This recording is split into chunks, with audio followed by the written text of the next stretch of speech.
is that the tragedy of 9/11 was a wake-up call for American Muslims. People started looking around and saying, well, where are the American Muslim voices that are condemning terrorism or that just live here among us and are trying to build their communities here? They couldn't find anybody recognizable. We're defined so often by our worst example, and I think minorities in the United States have the same exact concern and same challenges. I want other minorities to know that they can have these big dreams and these big goals and achieve them. There's a real lack of strong Muslim voices in the arts.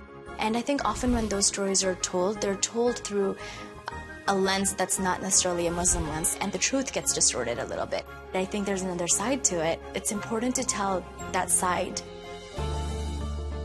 When I travel the country doing the Muslims Are Coming documentary, can I invite you to a stand-up comedy show? We had a group of comedians who were Muslim. We went to the South and the West in America. We did all free shows. We set up tables in the streets of the South saying, ask a Muslim. People would come up and ask us questions. We would answer direct questions about Islam. Why are not the people of peace speaking out against the people? Denouncing terrorism was the #1 question we got in city after city. So that's a theme in the movie, making it clear that we do denounce terrorism. The single greatest predictor of whether somebody has a positive or negative perception of Islam and Muslims is whether they know a Muslim. I was really amazed how open-minded and tolerant I found people to be. They were curious, they had questions about Islam, sometimes difficult questions, but they weren't hateful. You know, it actually made me, more proud to be American. Some Americans feel that Muslim women are oppressed. And so the role for American Muslim women in leadership is absolutely crucial to not just breaking that stereotype, but showing people that we are not second-class citizens. We are active members of our communities and of our society. All of you. Every one of you.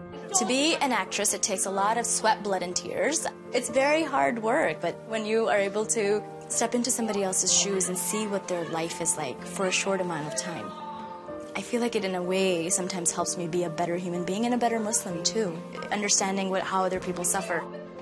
Sports are such a huge part of American culture. Growing up, all my friends, played sports. I was always trying to find a sport that would accommodate my religious stress. My mom noticed that the fencers were fully covered. They had on long pants, they had on long jackets, and it was such a great fit for me. When I first found out that I was the first Muslim woman to represent the United States in international competition, I was shocked, but I think that these are baby steps that we can take towards making a more diverse environment in sports here in the States and also abroad. Muslims are producers and agents and screenwriters and directors in Hollywood who are shaping the kinds of stories that reflect not only us, but reflect the stories of other people as well. Stand-up comedy is inherently competitive and challenging field for anyone. I don't care what your religion is, what your race is, what your gender is. It's a challenging field.